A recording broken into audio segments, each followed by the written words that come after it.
es realmente muy triste, ¿no? Y lo digo como también como analista o profesor de relaciones internacionales. Yo creo que Israel no tiene una estrategia clara.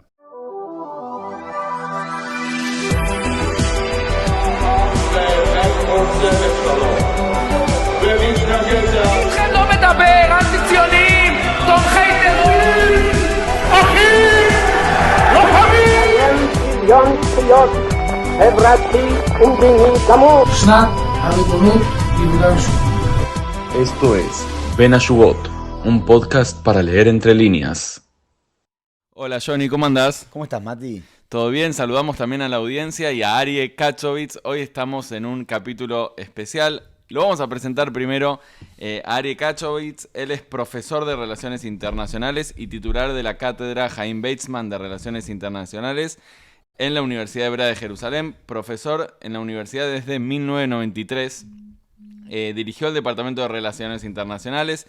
Entre 2005 y 2008 fue presidente de la Asociación Israelí de Estudios Internacionales. Entre 2011 y 2021 sus áreas de investigación incluyen la investigación sobre la paz en las relaciones internacionales, los procesos de paz, particularmente en Medio Oriente, la globalización, la sociedad internacional.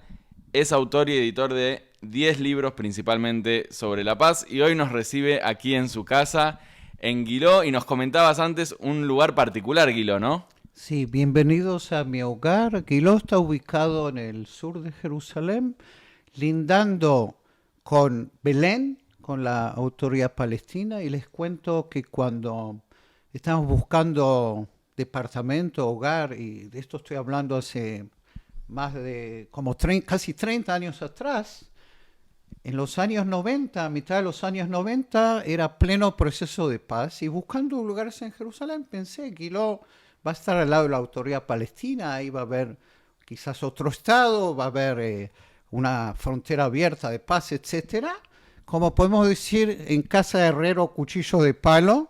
En lugar de tener una frontera de paz, estamos aquí prácticamente en el borde sur de Jerusalén y sufrimos en la segunda intifada. Ustedes los pueden ver acá en el living, que tenemos todavía ventanas blindadas que instaló el exalcalde de Jerusalén, Olmert, porque durante la segunda intifada recibíamos disparos de Belén de los palestinos. Quiero empezar por ahí, porque me parece muy interesante la historia, digamos, que estás contando. Vos decís, hace 30 años pensaste que esto podía ser una frontera de paz. ¿Por qué? ¿Qué fue lo que hace 30 años vos creés que nos tenía cerca capaz de algo de paz, o era puro optimismo? Y te pregunto si ahora también estamos cerca de una frontera de paz. La primera pregunta es más fácil que la segunda, ¿no? Es decir, si vamos atrás, y yo creo que es muy difícil a los que nos ven, los que nos escuchan, volver atrás, especialmente después de la masacre de octubre 7 del 23, pero haciendo back to the future, ¿no? Como se dice, en los años 90, tomemos en cuenta, en el 93 se firman los acuerdos de Oslo, en el 95 el segundo acuerdo, luego el asesinato de Rabin, que para esto, pero inclusive esto hay que remarcarlo, en el 96 cuando sube Netanyahu todavía sigue el proceso y hay un gran apoyo tanto del lado israelí como del lado palestino hasta que esto se empieza a desmoronar. Arie, ¿nos querés contar brevemente para la audiencia qué fueron los procesos de Oslo? Los procesos de Oslo no fueron acuerdos de paz definitivos, pero podemos decir que a partir de 1991, que hay una conferencia en Madrid, Israel y los palestinos comienzan a dialogar, ¿no? Es decir, y esto ocurre unos años después que en 1988, en la primera intifada, la OLP renuncia al sueño de un Estado democrático y acepta la idea de dos estados. Y cuando sube el gobierno laborista de Rabin en 1992, se anula la ley que prohibía contactos con los palestinos y comienza un proceso que al principio empieza como a través de profesores, ¿no? En forma informal. Se llama el proceso de Oslo porque esto comienza en Oslo, en un diálogo que lo formula el vicecanciller Yossi Beilin, manda a dos profesores Ron Pundak, que en paz descanse, y Yair Hirschfeld, se encuentran con gente importante de la OLP. Hay episodios risueños. Al principio, esta gente de la OLP piensan que trabajan para el Mossad o que trabajan para el gobierno, y lo que empieza en forma informal, luego se hace formal cuando el canciller Shimon Peres debe contar a el primer ministro Rabin de qué se está hablando, y para tener una idea, lo que se está hablando es retomar, y eso muchos no lo saben, retomar los acuerdos de Camp David del 78, hablar de una autonomía, 5 años, una transición. Es decir, se retoma prácticamente el mismo acuerdo que se firmó en el 78 y se pone en práctica a partir de 1994, cuando la idea es en 5 años esto se debe llevar a un final feliz, ¿no? A pesar que, y eso hay que poner hincapié, en los acuerdos no se menciona en forma explícita la palabra Estado palestino. No se menciona porque... ¿Por qué razón? Porque hoy pareciera ser que no se menciona, en este juego que estamos haciendo, ¿no? De ir y volver al futuro, hoy pareciera ser que no se menciona porque no se puede mencionar, como vos decías, después del 7 de octubre pareciera ser que hay como una especie de precaución de decir eso. ¿Por qué en los 90 no se podía mencionar la palabra Estado palestino? No se podía mencionar porque la postura era ambigua y hasta el día de hoy no es claro en qué medida... ¿Postura de quién, perdón? Digamos, el texto es ambiguo y yo diría inclusive, a pesar que hoy día romantizamos a Yitzhak Rabin, su postura también era ambigua. Lo que es importante, porque nuestra conversación es sobre Gaza, que de hecho el plan de autonomía se pone en práctica en 1994 en 2 zonas, en la Franja de Gaza y en Jericó. ¿Qué significa autonomía? La autonomía significa que en 1994, que es el acuerdo que crea la autoridad palestina, es decir, la autoridad palestina que existe hoy es parte de los acuerdos, y eso sigue en pie. Y eso se pone en práctica dejando que Yasser Arafat, que era el líder de la OLP, y va a ser el presidente de la autoridad palestina, retorna de Túnez, a la Franja de Gaza. El ejército israelí se retira de la gran parte de la Franja de Gaza en 1994, no de toda la Franja de Gaza, porque sigue controlando las guarniciones militares y las poblaciones civiles. Eso queda bajo control israelí.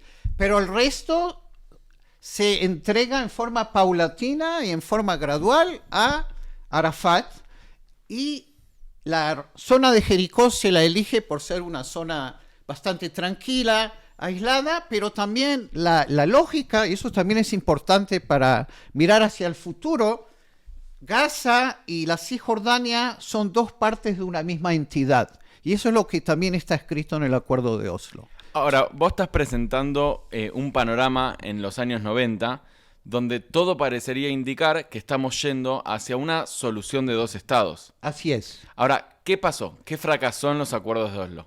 Bueno, de esto podemos hablar un seminario un día entero, y les cuento que había un proyecto en la Universidad Hebrea que lo dirigió el profesor Jacob Arsimantov, difunto, que se llamaba WWW, What Went Wrong. Y en ese proyecto, sí, yo digo, no es el website, es What Went Wrong. Y en ese proyecto entrevistamos a más o menos entre 20 y 30 participantes israelíes del proceso para preguntarles qué pasó, por qué esto fracasó. Lo entrevistamos, por ejemplo, al ex primer ministro Ehud Barak. Y Ehud Barak, como estoy hablando con ustedes, habló con, digamos, éramos 5 o 6 profesores, ¿no? 3 horas, 2 horas hablando en monólogo, ¿no? Diciendo, si no llegamos a la paz, esto va a ser el Titanic con el iceberg, y al final él fue el que chocó, ¿no?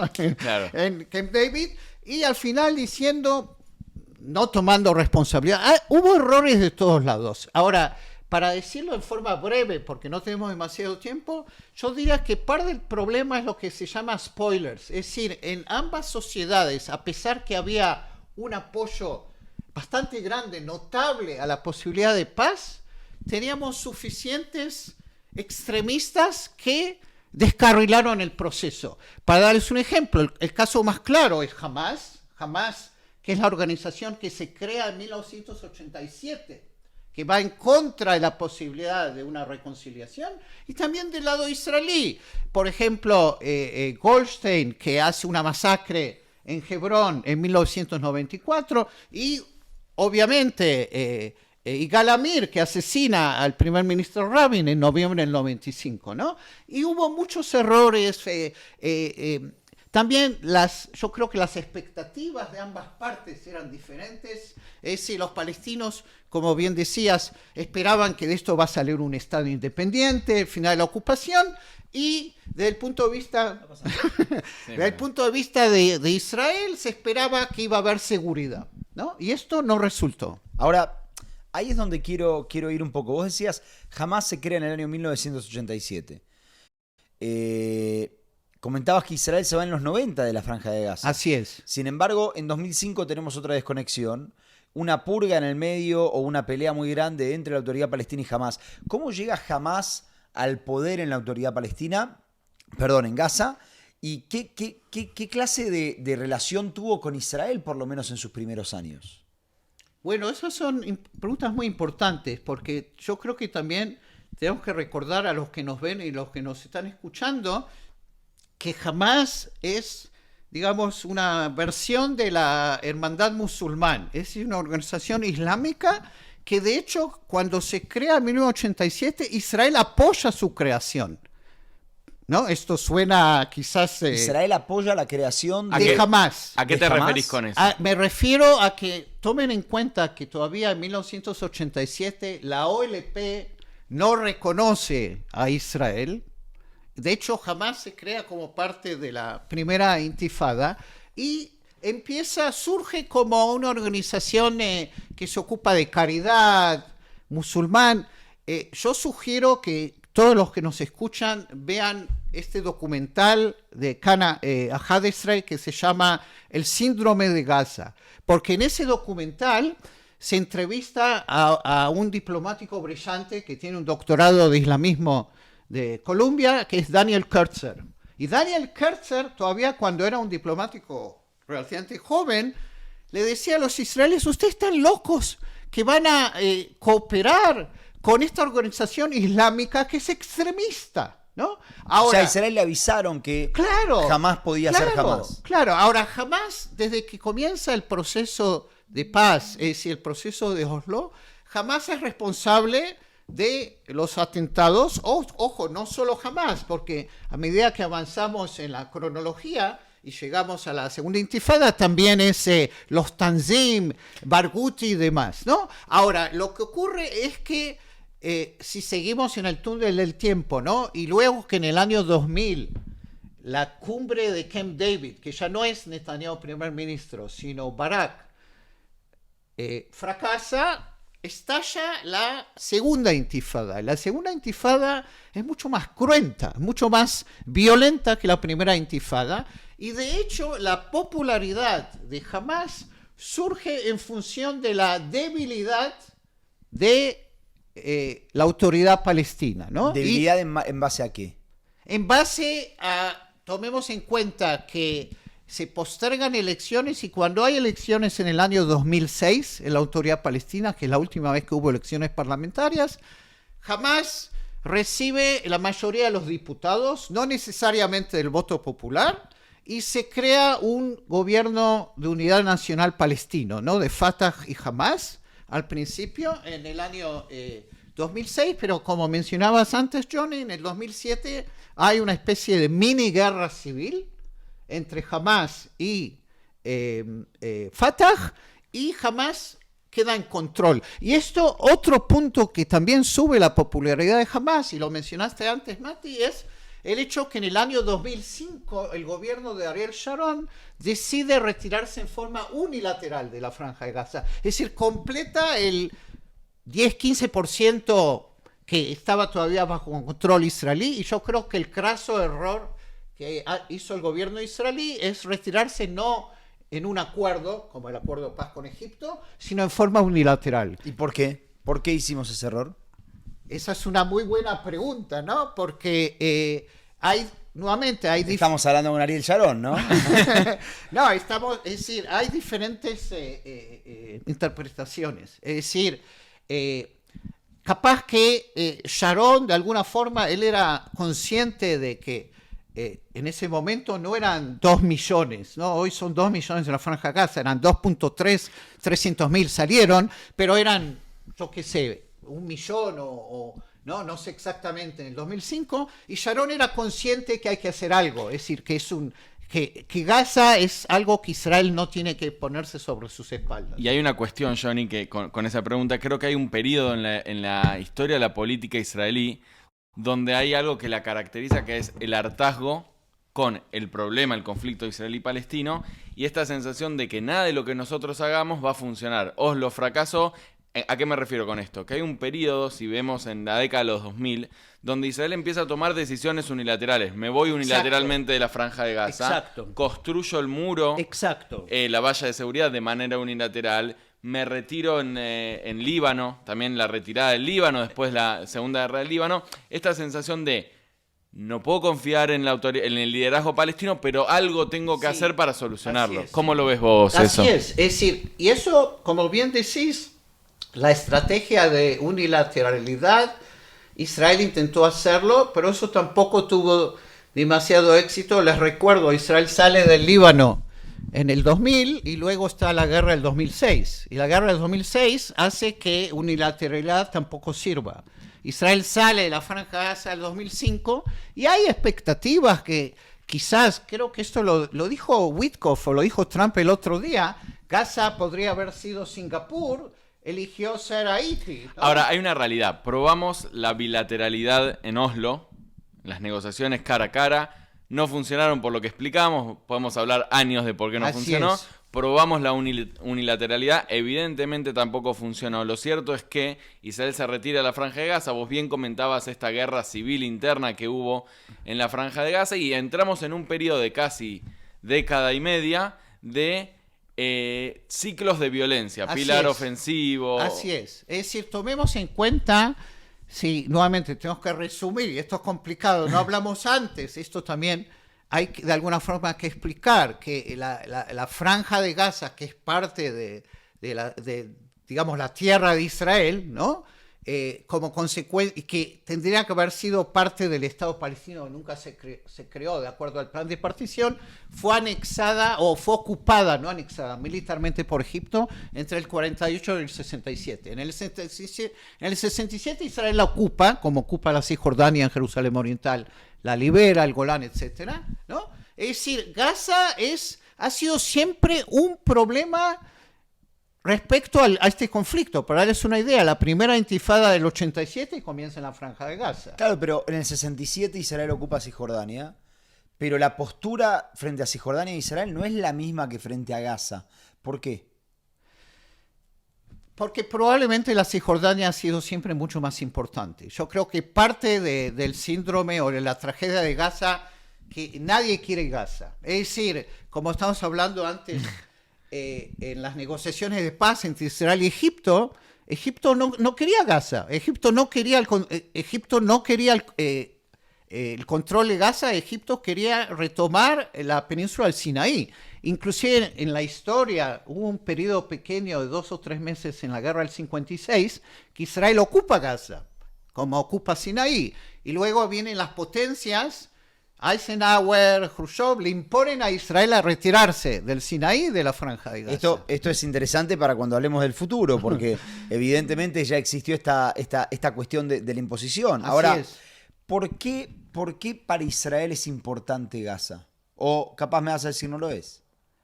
Para mí no lo es. ¿Por Es qué? decir, nuevamente, es mi opinión, pero digamos para hacerlo en forma más, para terminar la cronología, antes de contestar por qué no es importante, vuelvo a tu pregunta, Matías.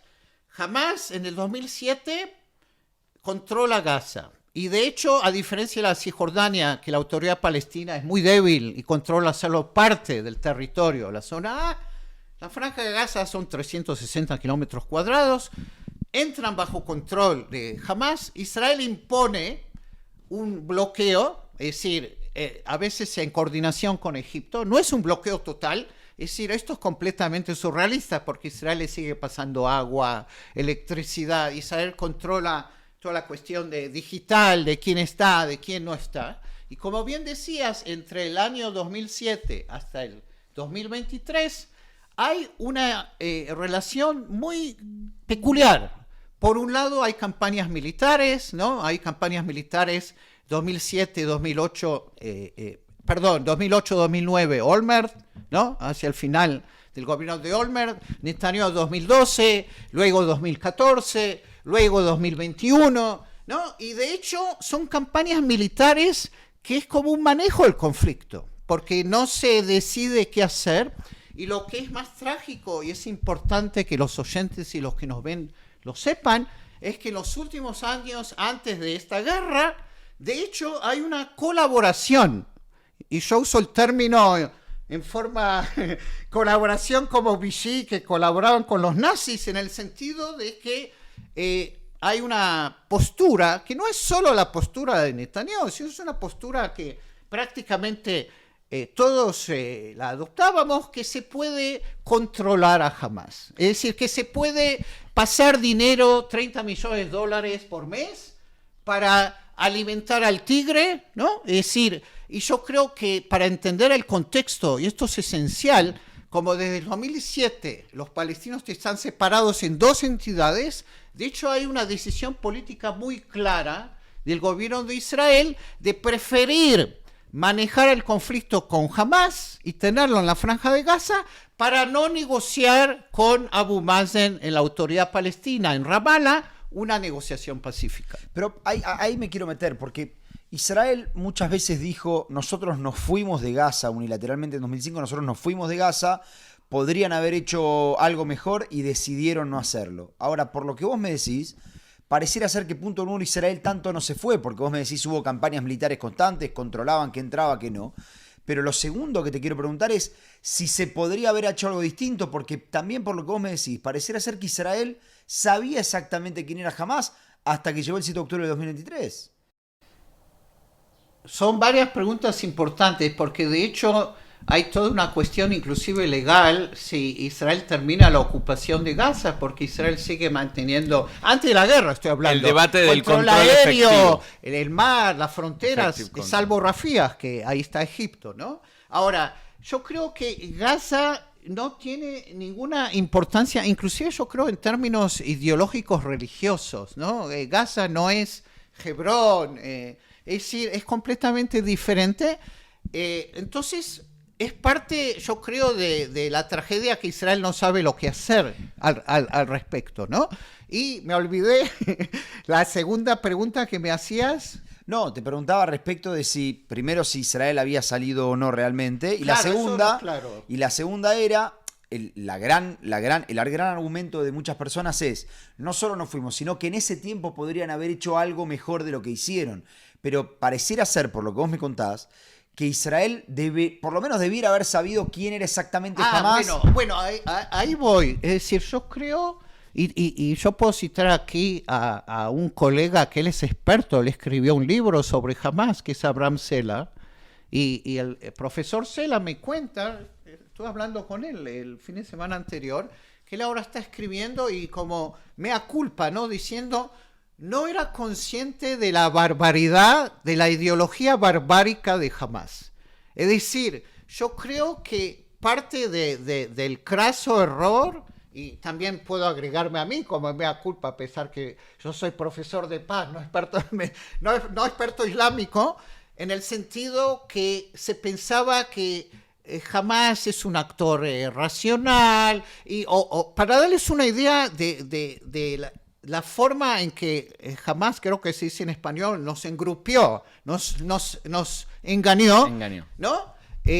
Antes de la masacre de octubre hubo 2 episodios, uno en el 22, creo que otro en el 21 o 19, en el cual el Jihad Islami atacó a Israel y Hamas no se metió. Y yo esto lo recuerdo el último de agosto del 22, porque estaba ya en el sabático, y está comentando qué bueno, esto es un síntoma que jamás es gobierno, ¿no? Que se preocupa de su población. Pero ya estaban planeando dormirnos, ¿no? Ya estaban planeando engañarnos, que es parte de esta concepción que, inclusive, para darles una idea, antes de la guerra, inclusive también en el gobierno anterior, el gobierno de año y medio, ¿no? De Bennett y Lapid, de abrir un poco, que vengan trabajadores de Gaza, etcétera, ¿no? Como que esto se puede manejar, ¿no? Es decir, hasta que esto explotó, literalmente. Hacia ahí es donde iba, porque así las cosas con este repaso histórico que hicimos, también un poco de ping-pong entendiendo, llegamos al 7 de octubre, donde toda esta ideología fundamentalista, extremista de Hamás explotó en las puertas de los kibutzim del sur, en el Nova, con todas las barbaridades que sabemos que Hamás hizo, pero el mundo ya no está en el 7 de octubre. Así es. Estamos en mayo 2025. Así es. Y el mundo hoy está viendo otra cosa. Así es. El mundo hoy está viendo que tras 19 meses de guerra, la estrategia israelí no sería tan clara, o por lo menos no la pueden explicar de manera muy clara qué es lo que está pasando. Y el mundo, al parecer con las sanciones o las posibles sanciones de Europa, con un Trump que pasó por Medio Oriente y dice, ¿saben qué? Si ustedes no quieren subirse a mi tren, yo sigo con mi tren y ustedes hagan lo que tengan que hacer en Gaza, pero a mí no me toquen la puerta. Parecería ser que el mundo, por ejemplo, Trump toma una postura de ustedes hagan lo que tengan que hacer, la Unión Europea dice esto no lo vamos a tolerar. Y por ejemplo, ayer Netanyahu en la conferencia de prensa dice que vamos a seguir la guerra hasta la Nitzajón Mujlat. Hasta la victoria total. La- Que para decir algo no politically correct es un término que en su momento los nazis usaron, o los soviéticos en la Segunda Guerra Mundial. Fuerte eso, pero digo, ¿dónde ves vos cómo ves vos la estrategia de Israel y cómo se sale, ¿no? de esta guerra tan larga donde al parecer sería difícil estar trayendo a los secuestrados a través de la presión militar y donde militarmente no sé si Israel tiene la capacidad de destruir al Hamás? ¿Cómo lo ves vos? Hay varias preguntas en tus comentarios. La primera creo que la más fácil y es realmente muy triste, ¿no? Y lo digo como también como analista o profesor de Relaciones Internacionales, yo creo que Israel no tiene una estrategia clara. Es decir, no tiene una estrategia clara en general. Es decir, hay dentro del gobierno elementos como el ministro de Seguridad Interna, ¿no? Que justo esos tienen una estrategia. Claro. La estrategia de ellos es muy clara porque es una visión extrema, yo diría fundamentalista. No voy a decir que es exactamente igual a Hamás, pero en términos ideológicos ellos quieren toda la tierra de Israel, ellos quieren volver ¿A quién te referís? ¿A quién te referís? Me refiero a Smotrich, el ministro de Finanzas, que también es viceministro de Seguridad, me refiero. Es decir, y de alguna forma parte de su discurso ha sido adoptado por Netanyahu. Es decir, es muy fácil echar la culpa, ¿no? a los canistas en el gobierno. Hey, sí, a vos. Si estás disfrutando este podcast, tenemos algo para contarte. Hacer este podcast nos encanta, pero también lleva tiempo, esfuerzo y recursos. Si te gusta lo que hacemos y querés ayudarnos a seguir adelante, podés hacerlo invitándonos un café en Buy Me a Coffee. La verdad que es súper fácil, sin compromiso y cualquier aporte, por más mínimo que sea, nos ayuda un montón a seguir creando contenido de calidad. Encontranos en buymeacoffee.com/entrelíneas y sumate a la comunidad que hace posible que exista este proyecto. Gracias por escuchar y por apoyarnos. Ahora, entonces, hay una estrategia clara que es la estrategia de limpieza étnica, inclusive no solo en la Franja de Gaza, después se sigue en la Cisjordania, de un Estado binacional, es decir, en el cual hay una supremacía judía, apartheid, etcétera, ¿no? Que del punto de vista, los que nosotros somos sionistas liberales, es el fin de Israel como Estado judío y democrático. Pero esa es la estrategia de la extrema derecha. Sí, pero el problema... Bueno, eso es lo trágico, que de hecho... yo creo que si Netanyahu tiene una estrategia, es como decimos, es patear la pelota para adelante. Bueno, pero a eso quería ir. pareciera ser que hay 3 estrategias. Corregime si me equivoco, ¿eh? La primera, como bien vos decís, hay una estrategia de cierta parte del gobierno que incluye la limpieza étnica, que incluye la conquista de más territorio. Smotrich habló también de cinturón de seguridad en el Líbano, en Siria, algo que más o menos se está cumpliendo. Suena muy fuerte, suena Lebensraum, ¿no? El espacio vital. Exactamente, pero hay una estrategia de una cierta parte del gobierno que está ahí, estamos de acuerdo. Hay una estrategia que pareciera ser la de Netanyahu, que es la de un conflicto... Seguir manejando el conflicto. Exactamente, un conflicto que sea manejado y que no sea resuelto. Y hay otra estrategia que quiero preguntarte de estas 3 que pensás, que pareciera ser la estrategia de Occidente y casi que diría hasta de todo el mundo en general, que es la estrategia egipcia de decir, paremos con el conflicto, armemos una entidad independiente en Gaza gobernada por una autoridad palestina reformada y qué sé yo. Lo primero que te quiero preguntar es si estas son las únicas 3 estrategias, y lo segundo que te quiero preguntar es ¿cuál es para vos la estrategia, la mejor estrategia para Israel, y cuál es la más posible, que capaz que no es la misma? Ok. Todas las preguntas que preguntaste se pueden responder en forma positiva. Es decir, en forma lógica, esas son las 3 posibilidades. Es decir, o sea, no hay otra. Nuevamente, mi análisis capaz que es demasiado racional, pero uno puede decir, lo que tenemos es, digamos, la guerra eterna, ¿no? Es decir, por un lado la postura extrema, tenemos en el medio continuación del status quo, que de hecho es efímero porque no es status quo. El status quo, o la continuación del manejo del conflicto, nos está llevando también a la primera estrategia. Claro, porque Israel claro. se está transformando, de hecho, un estado paria, apartheid, etc. Entonces lo que queda es la tercera.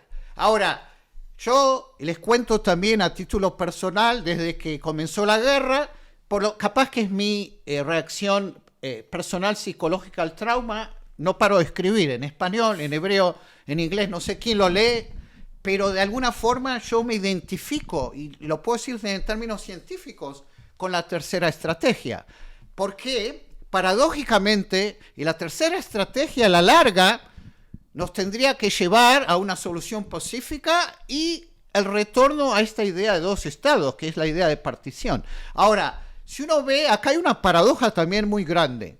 Creo que ahora se divulgó en el Wall Street Journal hace un par de días que la intención de Hamás al hacer la masacre genocida de octubre 7 era descarrilar el proceso de paz con Arabia Saudita. Ahora, Arabia Saudita, que hoy día es el actor principal en el Medio Oriente Árabe, no es Egipto, es Arabia Saudita, lo dice en forma muy clara.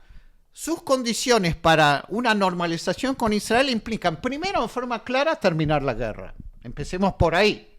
Segundo, recomenzar un proceso político que tiene que llevar a la larga, y no en 30 años, en 5 años, en 10 años, a un Estado palestino. Y de hecho, tengo entendido que el mes que viene, en junio, en Nueva York, Arabia Saudita y Francia van a hacer una conferencia internacional y Francia va a reconocer un Estado palestino. Ahora, la paradoja, y esto es algo que hay que poner énfasis, cuando uno ve quién está hoy día a favor y quién está hoy día en contra de 2 estados, es un poco risueño o sarcástico. Prácticamente toda la comunidad internacional, los que están en contra de la idea de 2 estados son Hamás, Irán y el gobierno de Israel.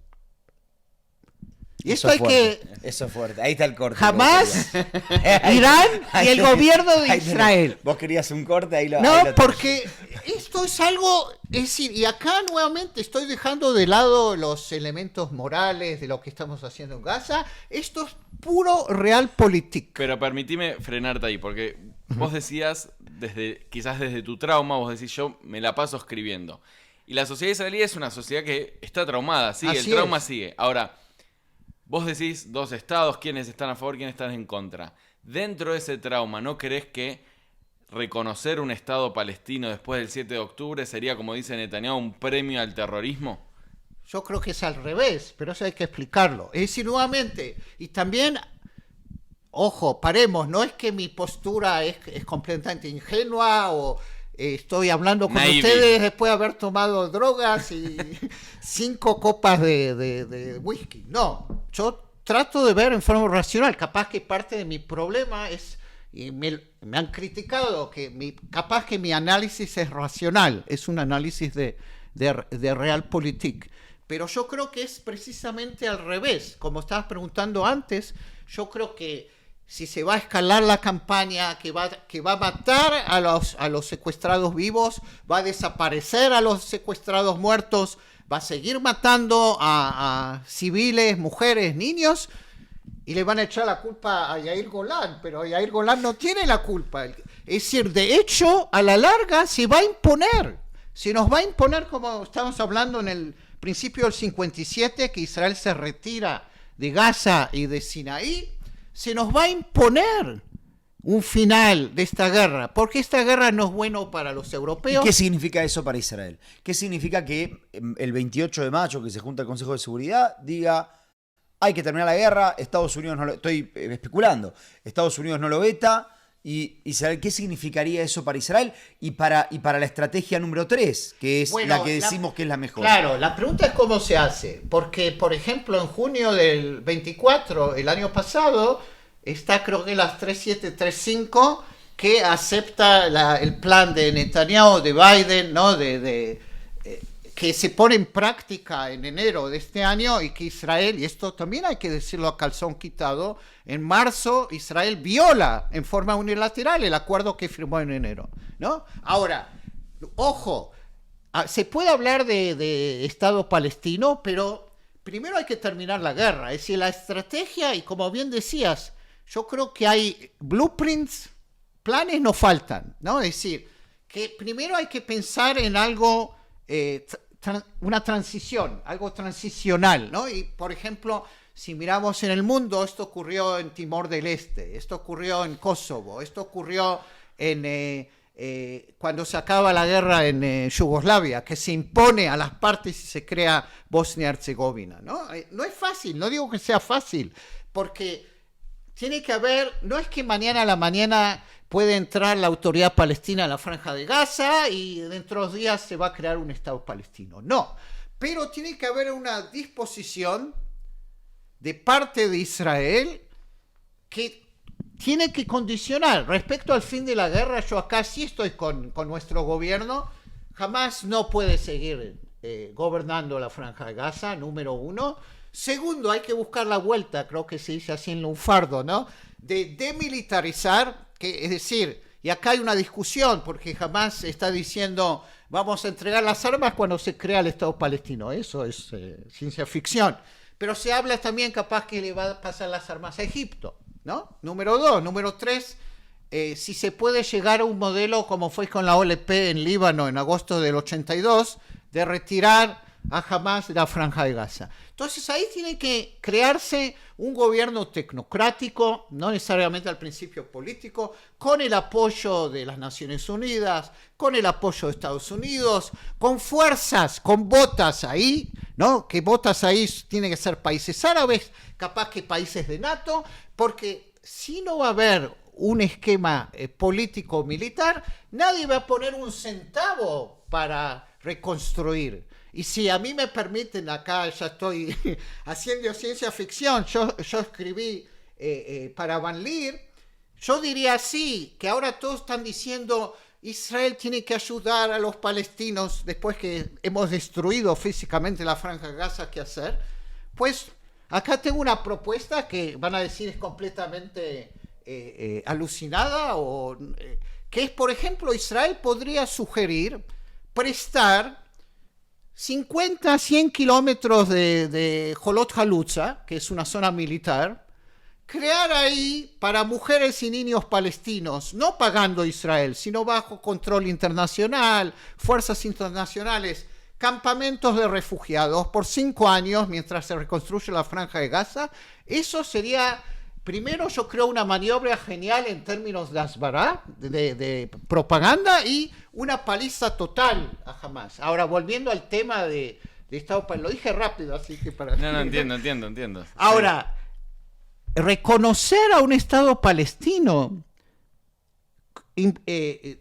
digamos, exigiendo una serie de condiciones, yo creo, nuevamente, que sería también una estrategia brillante de parte de Israel. No digo que lo va a hacer ni este gobierno, ni capaz que tampoco. Bueno, pero por eso, en la práctica, ¿cómo se sale? Porque estamos de acuerdo en el camino, pero en la práctica, ¿cómo termina pasando? Porque este gobierno pareciera ser que no va para No, ahí. este gobierno no lo va a hacer. Y entonces, ¿cómo terminamos con esto? Bueno, digamos, y este gobierno capaz que al parecer está sobreviviendo hasta el año que viene, que va a haber elecciones de cualquier forma, sea en la primavera o en el otoño. Netanyahu no lo aseguró ayer, le preguntaron y no lo aseguró.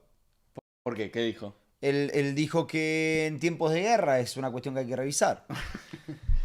Vamos a suponer la fortaleza de la democracia israelí. Ahora, vos me estás preguntando otra pregunta. Digamos que la guerra se acaba, o imponiéndose, o yo creo que acá la clave, y también es irónico, ¿no? Que estamos hablando en forma racional y estamos dependiendo de un personaje político muy errático que se llama Donald Trump. ¿No? Es decir, y veámoslo, es decir, el acuerdo que se llegó el 19 de enero, que es el mismo acuerdo de mayo del 24, ¿no? Que es el cese del fuego con las 2 etapas o las 3 etapas. Esto se logró un día antes que entró Trump, volvió a la Casa Blanca, ¿no? Es decir, y ayer los titulares de la Haaretz decían que los países del Golfo, que Trump ahora hizo negocios, están presionando a Trump que imponga, es decir, de alguna forma hay una presión sobre Israel y también sobre Hamás. Ahora, lo que estás preguntando, que también no tengo una clara respuesta, como este gobierno no tiene estrategia, ahora, la imposición de terminar la guerra puede llevar a una reacción en cadena a que el gobierno caiga y que haya elecciones antes. Ahora te planteo otro escenario, porque vos decís que nos pueden imponer terminar la guerra. Ahora, muchos escuchan en la sociedad israelí o sectores que apoyan al gobierno y dicen, bueno, a lo largo de la historia, Tunule Tzahal Lenatzeach, dejen al ejército ganar. Así es. ¿Viste esa frase? Dejen Sí. al ejército ganar. Esta es una coalición completamente de derecha, donde los frenos no existen mucho porque no hay nadie que pueda matizar Así es. a Netanyahu. Ahora, si la comunidad internacional le dice a Israel, basta, se termina la guerra, Israel tiene que aceptar. La tesis que va a empezar a surgir probablemente en Israel es, no nos dejan ganar la Así guerra, es. no nos dejan Así terminar es. el trabajo. Así es. Y la pregunta ¿es posible entonces terminar? Porque mucho de lo que dicen es un ciclo de violencia, otro ciclo de Así violencia, y es. esto no se termina. Déjennos de una vez ganar la guerra. Sí. ¿Qué opinas vos de esta frase? Déjennos ganar la guerra. Bueno, esa frase no tiene sentido en términos prácticos porque los que entendemos o conocemos historia, y no digo que esto es Vietnam, porque esto es al lado de casa. Vietnam estaba a miles de kilómetros de Estados Unidos, no es lo mismo, pero hay una lógica similar. O para recordarles, se dice que esta es la guerra más larga, ¿no?, en la historia de Israel. Así es. No es cierto, yo prefiero corregir porque Israel se quedó en el sur del Líbano hasta el año 2000. Y entre 1985 Desde el y 85, 2000 claro. se quedó en una zona de seguridad, como podemos decir en términos académicos, al divino botón, ¿no? Por no decir, usar otros términos más menos académicos, y al fin y al cabo nos retiramos. Es decir, vuelvo acá al punto esencial. Jamás quiere un estado entre el río Jordán y el Mediterráneo. La única forma de vencer a Hamás es por la vía política.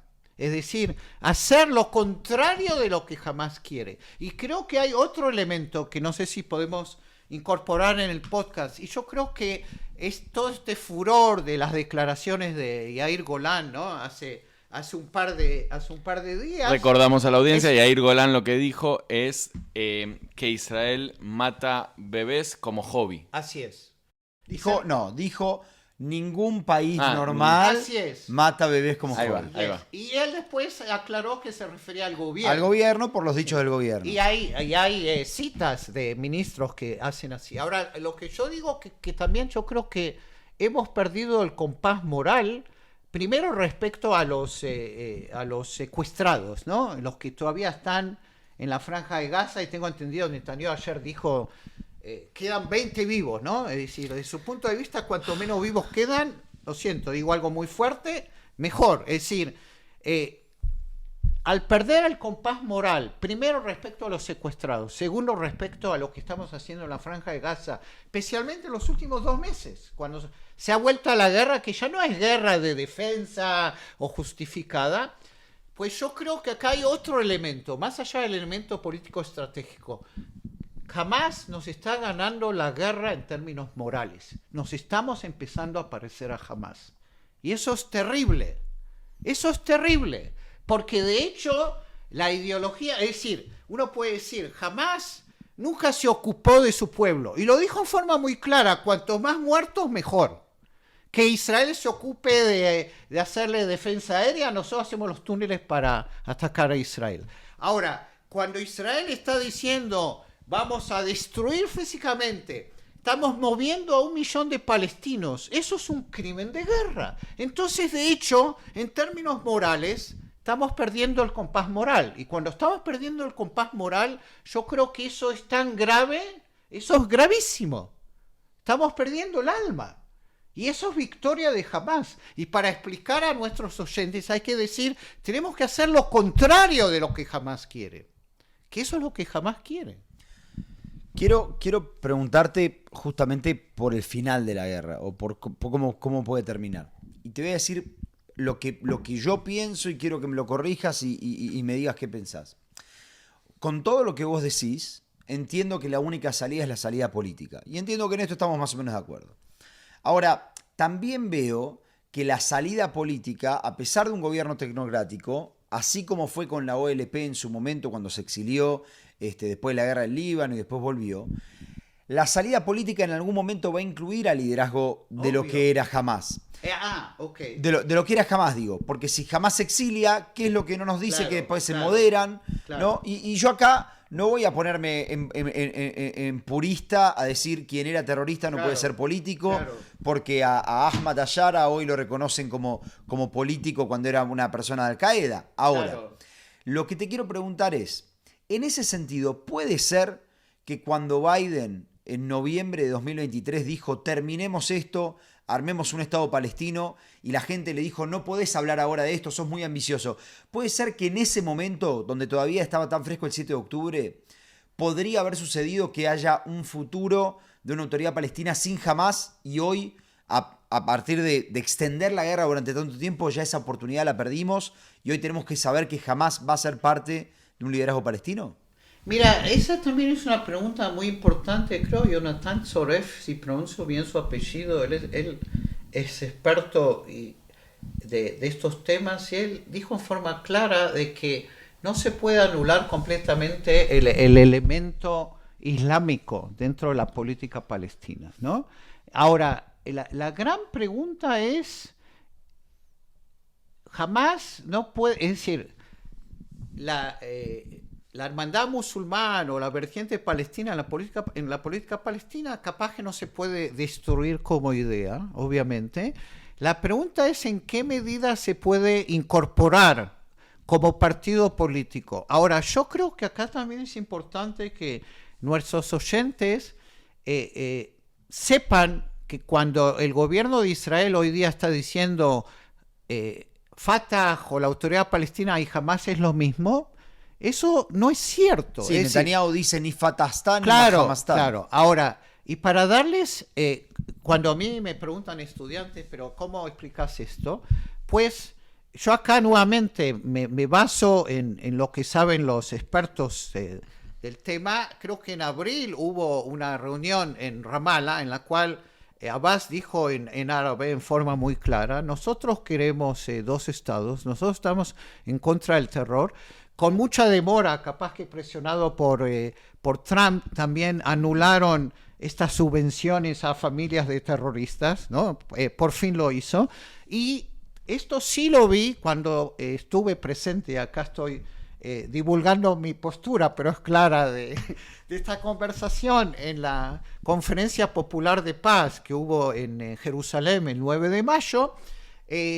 Hubo 2 vídeos, o hubo 3 vídeos, uno de Yair Golan, pero hubo 2 vídeos interesantes, uno de Emmanuel Macron, donde Emmanuel Macron, el presidente de Francia, se identifica con la causa de paz, etcétera, y cómo Francia va a participar, y yo creo que más importante fue el vídeo enviado por Mahmoud Abbas, ¿no? Por Abu Mazen, y en ese vídeo él en forma clara habla en la retórica, el discurso de justicia y demás, pero habla claramente de dos estados, de final terrorismo. No digo que esto va a ser un jardín de rosas, ¿no? Porque hay todavía problemas pendientes, que es la demanda a derecho de retorno, a refugiados, o el hecho que hasta el día de hoy los palestinos son reacientes a reconocer a Israel como el Estado del pueblo judío. Y eso, si puedo completar la frase, porque esto explica la lógica. Si Israel hoy día, no este gobierno, pero yo digo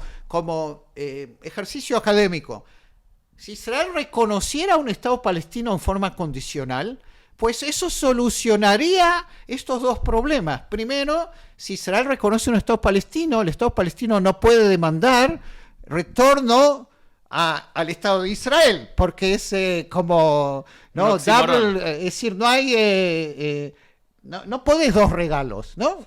Uno. Y segundo, Israel puede decir, nosotros reconocemos al Estado palestino. Y de hecho Israel ya lo hizo, es decir, en varias oportunidades, de alguna forma u otra. Lo hizo Sharon, lo hizo Netanyahu en el 2009, en su discurso en Bar Ilan, etc. Israel puede decir, nosotros te reconocemos, pero nosotros queremos como condición que reconozcas a Israel como el Estado Nacional del pueblo judío. Es decir, hay una serie de demandas. Al decir no, yo creo que Israel también, y eso también es un punto importante de recalcar, está desperdiciando todos los logros militares, y los hubo en esta guerra, frente a Líbano, frente a Siria, frente a Irán, frente a Hamas. Israel lo está desperdiciando. Israel no está tomando ninguna iniciativa en términos diplomáticos, y eso es un desastre. Estamos acá con Ari Kachovitz, que nos hizo un panorama que pasamos por todos los temas, la historia de Gaza, la actual situación en la Franja de Gaza, cómo salimos de acá, cuáles son los escenarios políticos. Nos llevó también un poco a hablar de los valores, ¿no? De esta alma, en la alma israelí, y qué nos estaría pasando ahora estancados un poco en este barrio de la Franja de Gaza. No hablamos del tema de los secuestrados, y veo que ahí justo Ari de mientras se va sacando esto, pues yo sé que es un tema muy importante, que mientras estamos haciendo este podcast, ¿no, Johnny? 58 personas siguen secuestradas en la Franja de Gaza, y a modo de cierre, nosotros decíamos con Johnny cómo podemos analizar este periodo tan difícil que está atravesando la sociedad de Israel, pero también los oyentes, todo el que está viendo esta guerra. Y digamos, este es el momento particular de traer a expertos que saben que investigaron los procesos de paz y que saben que hay posiblemente soluciones diplomáticas que hoy no están siendo tenidas en cuenta. No sé cómo lo ves vos, Johnny. Sí, me parece que justamente si estamos todos de acuerdo en que la salida es política, la pregunta es cómo llevar hacia eso. Ahora, creo que hay algo de todo lo que dice Ari que por lo menos a mí me queda. Hay un análisis racional y hay un análisis emocional. Así es. Pareciera ser que Israel se maneja con el análisis emocional. Es. Y lo interesante de todo esto es que uno dice los políticos deberían ser los adultos responsables que vienen a sacar la emocionalidad. Para los hinchas del equipo estamos nosotros.